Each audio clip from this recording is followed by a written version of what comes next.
that move us. Why was that Bridget line of this Masinga, going? Wednesdays Soft. on the Full Circle. All right, it is the full circle with myself and Kovadi Moodley, who joins us, risk executive and human rights advocate, and we're having a conversation around corporate GBV, something that she experienced herself in her professional space, and there's an urgency to have such conversations and to chart a way forward. And you say that, Kovadi, you say that in digital platforms, this has become something that's a little bit more prevalent as well. And digital, I can imagine in a digitally connected world also, it becomes easier to sort of have these little nasty tactics and almost have an ingrained excuse to say, oh no, but I didn't harass her. I didn't even see her today. Like I wasn't even in her physical space today. Yeah. I think the digital world that we live in today has introduced a lot more risk. So from a governance perspective, sending emails, for example, there could be undertones in an email. There could be things that you've got to read between lines to actually understand what the person is saying. And I think sometimes that can make it very difficult from an interpretation perspective, especially if you get to a state where, your case is now under legal review, for example. So my advice to everyone who is watching this and listening to this is to make sure that if you're starting to feel uncomfortable about a particular situation within the workplace, is to start to record everything. Start to record those conversations, even if you've got to utilize your phone for your own purposes, so that after a particular incident occurs, no one can turn around and tell you, but that's not what happened, or that's not the way it was intended to happen. I think that in today's world with digital, it has its pros and its cons, but the fact that we can utilize our phones, previously we didn't have access to such technology, to actually record, to transcribe if needed, and to just maintain that evidence. Because I think for me as a risk specialist, the sooner you pick up on certain trends and patterns, don't ignore it. Don't believe that it's going to fix itself, it's going to sort itself out. In my experience, that has not happened. And in a lot of people, other people that I've connected with and the forums that I'm part of, that usually doesn't happen. When there's an unpleasant incident as such, you often see that the situation gets worse and worse until you eventually feel despondent. Added to that mix, sometimes you have workplace mobbing. So that means it's not just one person. They recruit a team of people and say, right, this person is now a risk in our mind, and we need to find a way of getting them out. And that can be very intimidating. So I think it's very important that you support yourself, understand the legal principles that encompass your employment contract, and also consult, guys. Consult with a mentor, trainer, for example, someone who's used to this, a leadership executive coach, and of course a labor lawyer. I think these are people that you need to have in your toolkit so that you're able to maneuver the process. As we have this conversation, and I want to ask you, how do corporates and leaders navigate these conversations in these spaces? But perhaps before that, there's a question for you on WhatsApp. So let's just quickly go to WhatsApp.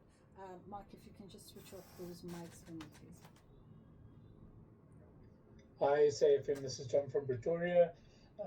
We had to undertake ergonomics risk assessments in a warehouse environment.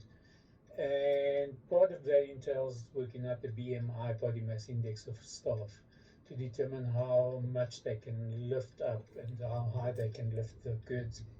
And the entire program was stopped because one lady refused and made such a stink about us wanting to know her weight that they actually stopped the entire program, which could have helped at least 1,000 people. So, some of the staff and the employees have just taken us a little bit too far. So what was the question? That they comment on the weight, or them wanting to know the weight? Is that corporate GBV? I'm not going to answer.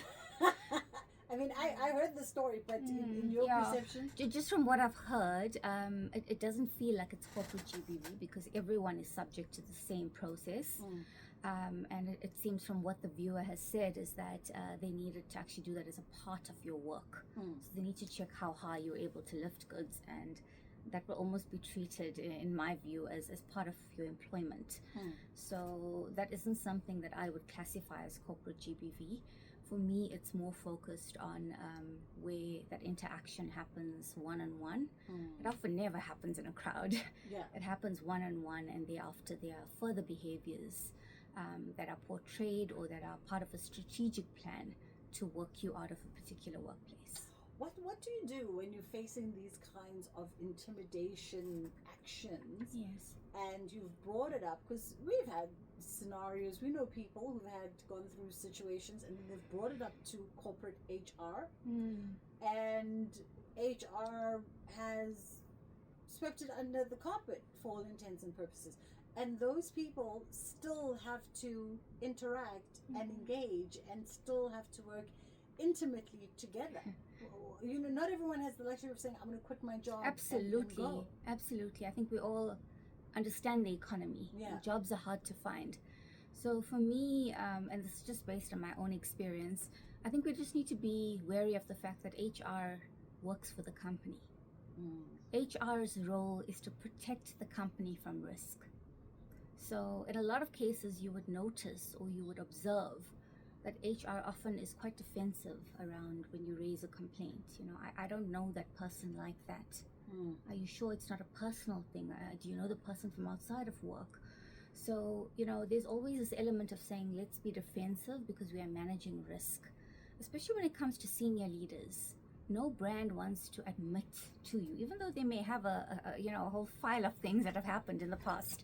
No one wants to sit and admit to you that, you know, this person has perpetrated these behaviors before. Because often, you know, what you do once is what you do many times. It isn't the first time. So I think for me, it's very important that when you do raise your issue with HR, that everything is documented, but then please go find yourself a labor lawyer because they are on your side. Yeah. Your unions, your labor lawyers, they are on your side. That is such sage advice, and we're fast run out of time, but in under a minute, Boss Babes, your platform. Yes. Boss Babes of South Africa is the largest digital organic platform in South Africa. We have a presence of over 100,000 followers on LinkedIn, Instagram, and TikTok, and we've really been using it to focus on various campaigns. And of course, with International Women's Day just passing us and GBV being a crisis in South Africa, we've decided to focus a lot, just prior to Workers' Day as well, on the dignity that needs to be embedded within corporate culture. Because at the end of the day, it does not matter where you work. You're a human being. There are certain laws and regulations that apply in this country, in South Africa. And it is important that employers take heed of this and don't misuse their power and misuse management and leadership. It's been such a pleasure, and I think you've given some sage advice for anybody that is listening. And I like the honesty also around HR departments. And no doubt some HR managers are going to call us. That is just my lived experience. Like I said, I've worked for some really great companies where that doesn't happen. Absolutely. So, yeah. Coveney Moodley, risk executive and human rights advocate. It's gone 2:30. Jolani standing by patiently with the headline news, and that will lead us into Kids Corner. Thank you, madam.